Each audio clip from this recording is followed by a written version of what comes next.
Welcome to Cheat Code Nutrition, the podcast where science meets strategy to help you decode your body and unlock next level health. I'm your host, Ellie Young, functional nutrition practitioner and genetic testing nerd, here to guide you through the real root causes of fatigue, stubborn weight, hormonal chaos, and mystery symptoms the traditional system shrugs off. Whether you're optimizing for longevity, performance, or just want to feel like yourself again, you're in the right place. Around here, we don't guess, we test. We use functional lab work, genetic nutrition, and a no BS approach to precision wellness that works with your body, not against it. If you're ready to ditch the one size fits all protocols and start working with your actual blueprint, this is your cheat code. Let's get into it. Welcome back to the podcast, everybody. Cheat Code Nutrition. Today is Longevity is the New Sexy. How to stay sharp, strong, and balanced in your 40s and beyond. Okay, so, you know, I titled this Longevity is the New Sexy because we all want to live longer, right? But what we really mean is we want to feel good while we're doing it. Nobody is wishing for an extra 20 years of brain fog, fatigue, and body aches, right? We want a sharp mind, a strong body, and energy. Am I right? That's what true longevity is all about. It's about health span, not just lifespan. And you might remember I shared recently how I reversed my biological age by 14 years, and I've pretty much been on cloud nine since I heard that. But I before we dive into today's three pillars, let me zoom out for just a minute because with a little cultural observation. Maybe it's just me being 40, but I feel like this culture is shifting. Yes, we all still care about being thin. I know I do, and having great skin, but more and more of us are realizing that health and longevity is an inside job. What we eat, what we breathe, and what we're exposed to every day, from our food to the products to all the different toxins, that is what is really calling the shots for how well we age. As women, especially, we've wasted so many years chasing being skinny and never really saw food for what it is: powerful information for our bodies. And now, with our food supply being more toxic and confusing than ever, even when we try to be informed consumers, we're often getting tricked. I mean, just today, I pulled out two different loaves of bread that my husband had bought, who thought these were super healthy. And, um, at a glance, these labels appear to be healthy food labels, but they are enriched breads. And one of them was a sourdough. Another one was like an English muffin sourdough type of thing, but they both have folic acid, which I'm trying to avoid for both of my boys right now because I have learned that it's tied to poor methylation, especially if you have the MTHFR variant, which I am pretty certain one of my kids does. He has ADHD, and there's a lot there tied to methylation. And I don't know about my other kid, but we will see. I'm anticipating getting their gene reports here very, very soon. But it's so frustrating that people like us who are relatively super informed, I mean, I'm super duper informed, but I still make mistakes and my husband still makes mistakes. And that's why I really want to help you focus on bringing it back to the basics. Food is medicine, and supporting our biology with real simple strategies, it means that aging well doesn't have to be complicated when we look at it through this lens. So today we're digging into the how, the three key pillars of longevity as I see it today. I know this is always shifting with me, and it's going to encompass a lot of different things, but I'm trying to put it into three little buckets here: brain health, muscle, and hormones. These are the areas that will move the needle in your 40s and beyond. So let's get into it. Okay, first off, brain health. Brain fog, memory slips, mood swings sound familiar? I mean, this has really been my 40s in a nutshell so far. These are not just random annoyances, they're little warning lights that your brain needs support. And we don't have to just accept this, right? Here's what we know: cognitive decline, it doesn't wait until you're in your 70s to show up. It starts much earlier, especially if we are ignoring the inputs, what we are putting into our body right now. Some of this is genetic for sure. For example, your genes can influence neurotransmitter balance, how you actually detox environmental toxins, and how much inflammation your brain has to manage. This is all, I can look at all of this in your gene report and let you know how vulnerable you are to things like Alzheimer's disease, dementia. But here's the good news: your genes are not your destiny. They're just a blueprint. And nutrition is one of the strongest ways we can influence how those genes express themselves. So let's look at this from a functional nutrition lens. Here are a couple things that are super critical to brain health. So, omega 3 fatty acids. This is your EPA and your DHA.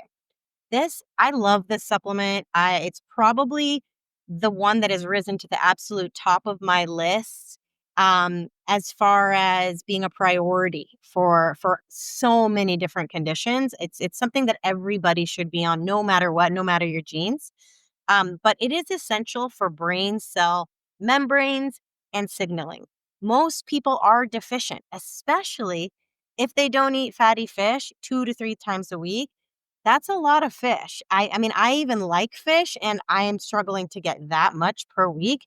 I think unless you live in like a big fishing town or certain, like islands and certain cultures eat a ton of fish, but like for the general American population, I don't think we are getting that 2 to 3 times a week. Low omega 3s can actually mean brain fog, mood swings, and memory decline. Supplementation or a food first intake can actually dramatically improve your focus and mood. Now, today I'm focusing on brain health, but it is also super critical for your overall inflammation and just keeping your body in that state where oxidative stress isn't ruling your life and creating a chronic level of inflammation in your body. So, next up, we have magnesium. Now, this is another one that is so super important. And a lot of people are aware of it, but it's a little bit of a confusing supplement because there's so many different kinds out there. But basically, it plays a role in over 300 enzymatic reactions in your body. That means it's actually a critical, they call it a cofactor, meaning it's kind of an ingredient needed for all of these reactions to happen, all the way down at a cellular level in your body. It includes things like calming neurotransmitters like a GABA, which is why it can just kind of chill you out. It's very popular for women, right? Many people are deficient in magnesium due to stress and the depletion of our soil. That's a whole nother podcast. But the right form, like magnesium glycinate or magnesium threonate, can really improve your sleep, reduce anxiety, and sharpen your cognition. Magnesium is an absolute must. Okay. The next one up here for brain health is CoQ10. So this is needed for mitochondrial energy production. Mitochondria are a big popular kind of thing right now. It is basically the powerhouse of your cell. It's what gives you energy. But levels of CoQ10 decline with age, and this deficiency means sluggish brain function. So supporting CoQ10 restores energy at the cellular level. I love CoQ10. You will also see it partnered a lot with omega 3s in different supplements. But again, dosing is very specific to what your needs are, what your labs are saying, and what your genes are saying. So CoQ10 is something that I think is an absolute must, but getting it right, getting the right amount is super individual.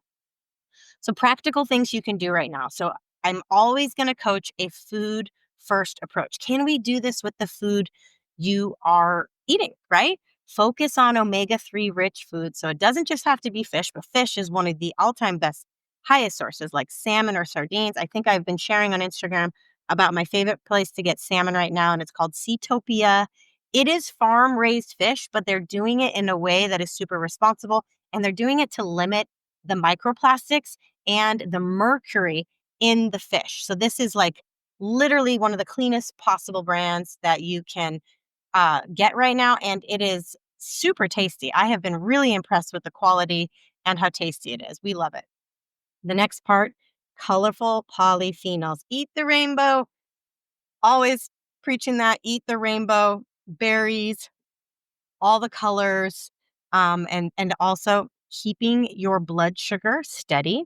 The easiest way to keep your blood sugar steady is to make sure you are consuming lots of protein and fiber first before your carbohydrates, right? Of course, we're trying to limit all of the processed foods and the sugars and things like that. But if you are eating an adequate amount of protein, like 30 to 40 grams per meal, and you're getting some fiber in there that's going to line your gut lining with the kind of like it basically just creates a mesh lining so that the blood sugar doesn't spike. It doesn't hit your system too quickly. That's what our body struggles with is the pace that it's coming in with, especially if you have genes that are tied to diabetes, right? So again, keeping that protein level high is going to keep you feeling full so that you don't overeat. So is the fiber. The fiber is going to make you feel full and it's going to offset that blood sugar spike.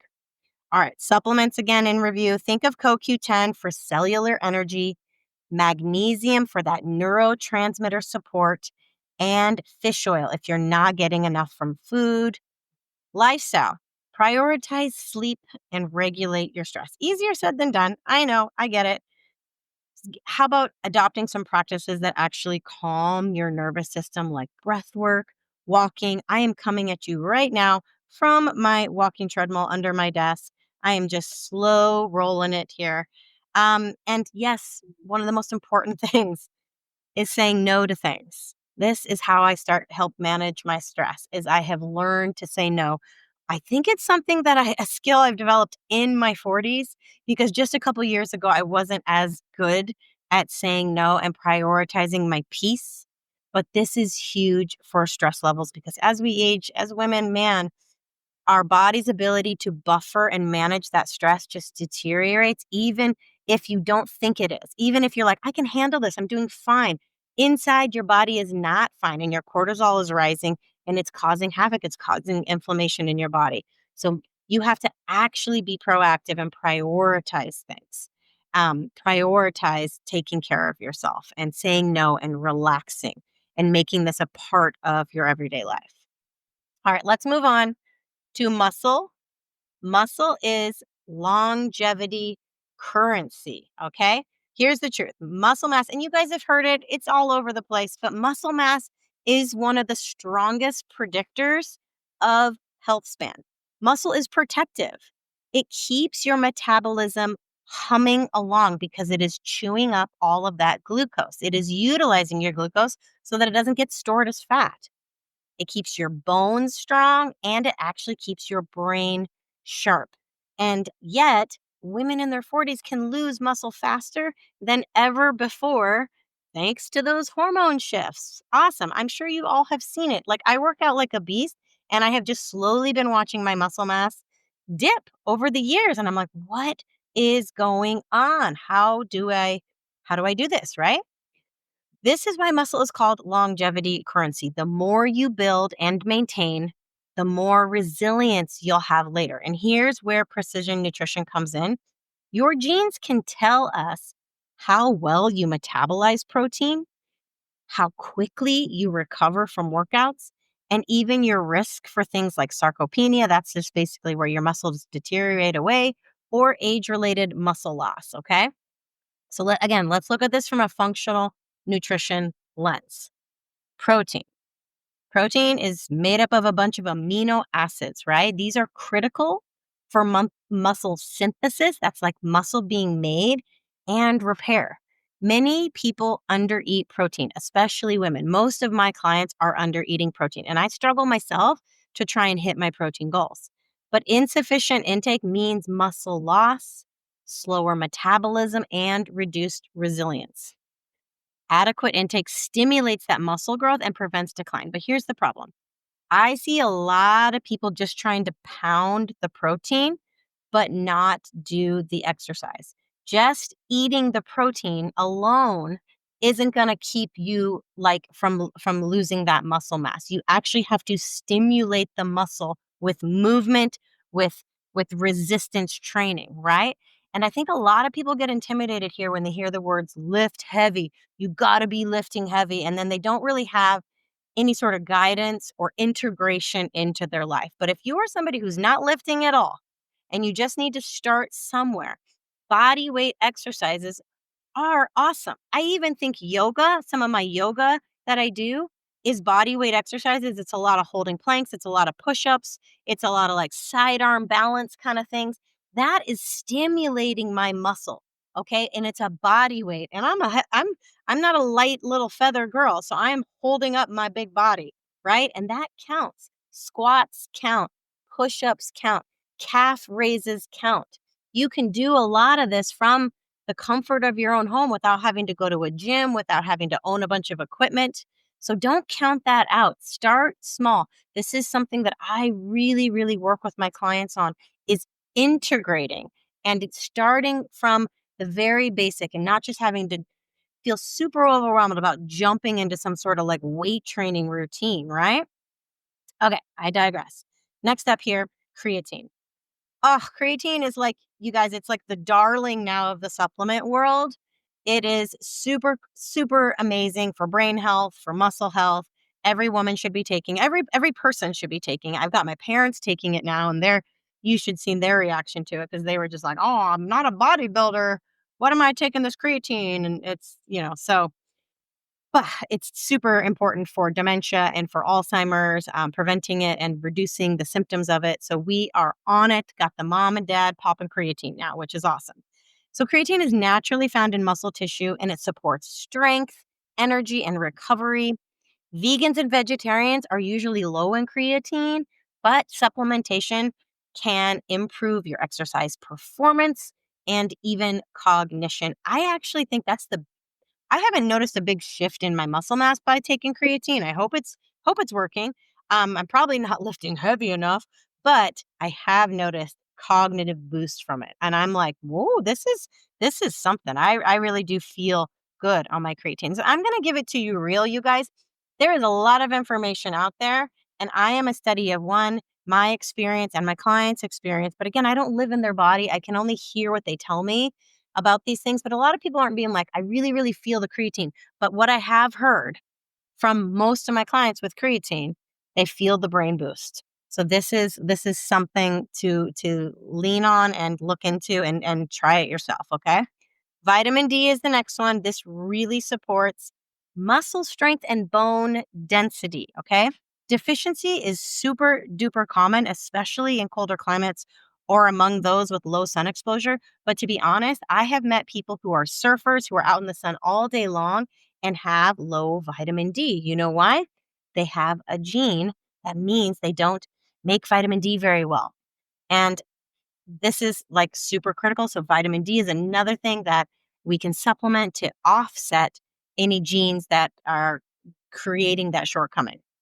So, adequate levels reduce the risk of falls and fractures later in life. This is another supplement I have both of my parents on as like an absolute must.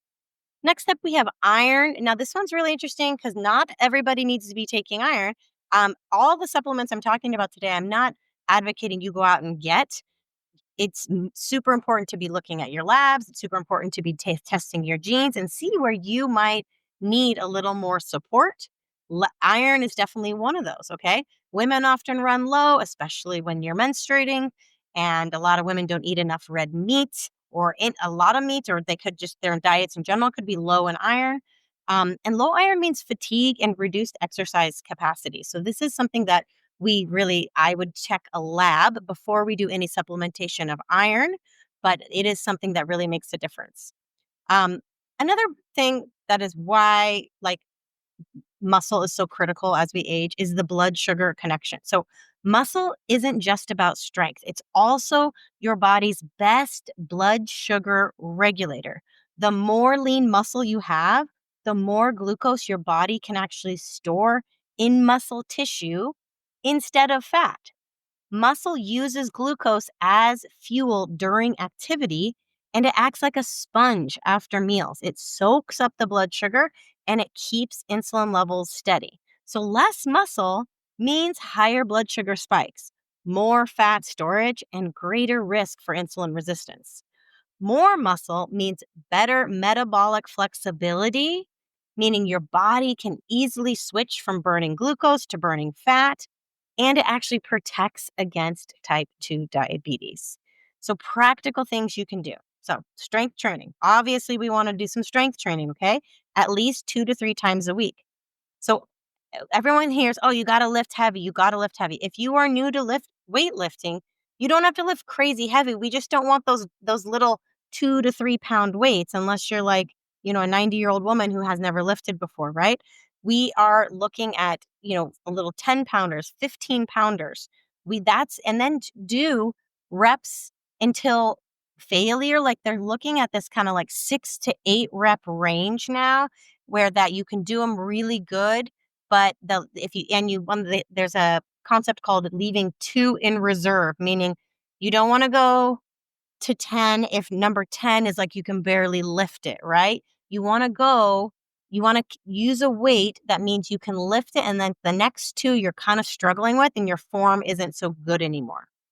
But again, like I said, if this is a huge hurdle for you, if weight training is like, oh, now I got to join a gym and now I got to buy a bunch of equipment for my house and I got to like start lifting heavy. If that's too much of a heavy lift, let's move into just how about I do 10 squats a day?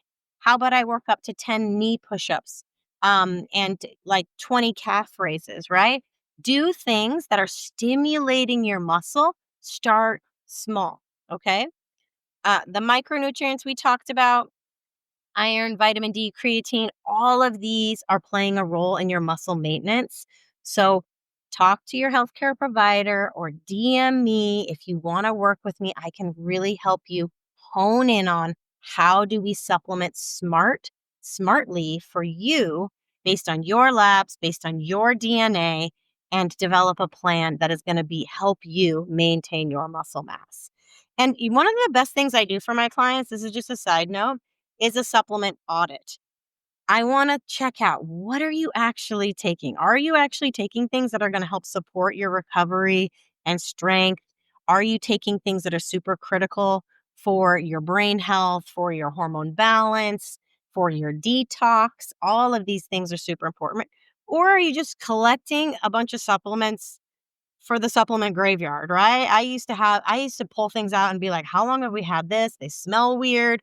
We bought it off I can't even find the brand name anymore. You look them up and it's like, doesn't exist, the company anymore. I'm like, man, I wasted a lot of money on supplements now. Now we do it precisely based on what you need, what your DNA is telling you. And makes such a difference. All right, next up, this is the third one, hormone balance. I love my hormones. Think of your hormones as the conductors of the symphony. If they're out of tune, the whole orchestra sounds off. Hormones control your metabolism, your energy, your mood, and your sleep. And perimenopause is often the moment when women really start to realize just how powerful they are. And they're like, whoa, what's going on here, right? But genetics and functional nutrition give us a huge advantage here. Your genes can reveal how efficiently you detox estrogen, how your body processes cortisol, all that stress, and where your adrenal health might need more support. So let's look at this again through a functional nutrition lens. B vitamins, especially B6, B12, and folate. Okay. As these are essential for hormone detox and neurotransmitter balance. Okay. Many people have genetic variants like MTHFR that affect how well they use these vitamins, leading to mood changes or hormone imbalances. So, next up, we have magnesium. Again, super critical here. It helps regulate cortisol and it supports progesterone production. Woo, we need that progesterone to offset that estrogen so that we don't get estrogen dominant and have all those nasty PMS symptoms. So again, deficiencies in magnesium are rampant, especially in stressed women, and our stress goes up in older age. It's a critical thing. Ladies, get your magnesium. Omega-3s is next up. You guys know how much I love this supplement. It's going to help reduce inflammation, which is going to help support hormone signaling. Low intake can mean worsened PMS, perimenopause symptoms, and mood swings. Um, Another thing that I look at here for women with their hormone balance is adaptogens. Adaptogens are really great for helping us manage cortisol, right? Ashwagandha, rhodiola, maca. There is not a deficiency per se in these things, right? But they are powerful plant based supports for our adrenal health and cortisol regulation. So, detox is essentially at the heart of hormone balance. How efficiently you clear hormones like estrogen depends on your detox pathways. And these are largely influenced by your genes. Some people naturally process and eliminate hormones more effectively, while others may recycle them, creating imbalances. Some people might have a complete deletion of a gene where it means you're just not processing and metabolizing these toxins. So, this is where nutrigenomics comes in, the science of how nutrition actually influences gene expression. By using targeted foods and nutrients, we can support and even upregulate these detox pathways. You've heard me talk about cruciferous vegetables, but this is where food comes in. Food can influence your genes and how they are affecting the detox in your body. Fiber, B vitamins, and phytonutrients that help your liver and gut do their jobs more effectively. This is the future of medicine, understanding your genes, your blueprint, and using nutrition to make your genes work for you, not against you. So, practical strategies in the hormone balance department. We're looking to support estrogen balance with fiber and cruciferous veggies like broccoli, like cauliflower. We are working on our adrenals. We want to make sure we are building in recovery, not just the hustle, not just the workout. Cortisol balance really, really matters for hormone harmony. Next up, we want to supplement SMART, omega 3s, magnesium, adaptogens. They all have rules, but what works for you, again, depends on your blueprint. And this is what I help my clients do. We dive into their labs, we dive into their DNA, and we go, what is going to be the plan that best supports you? So let's pull all this together. Let's connect all the dots. Longevity isn't about chasing youth or beauty or skinniness. It's about supporting your three pillars, your brains, your muscles, and your hormones. These are the areas that determine how you feel, how you function, and how well you thrive as you age. Precision nutrition and genetic testing are the future of medicine because they allow us to personalize. Instead of guessing at fad diets or supplements or workouts, we actually match them to your biology. And when you do that, you stop fighting your body and you start working with it. Longevity is sexy because it's about thriving. It's not just about surviving. It's not just about how much can I deny myself and how many weird treatments can I do to my body and how skinny can I be. It's about waking up clear headed, feeling strong and energized decades from now. So, if today's episode sparked something for you, I would love to help you dig into your own genetics and build a plan that works with your biology. You can learn more about my genetics and precision nutrition coaching package in the show notes. And remember, the future of medicine is personal, and your future self will thank you for starting now. Until next time, I am with you. You got this.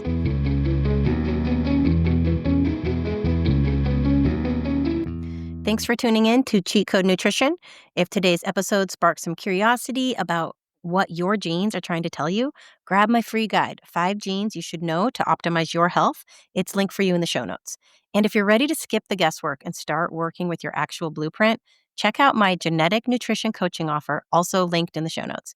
Your next level of health might just be one test away. Until next time, stay curious, stay nourished, and don't forget, your body's not broken. It just speaks a different language. Let's learn to speak it fluently.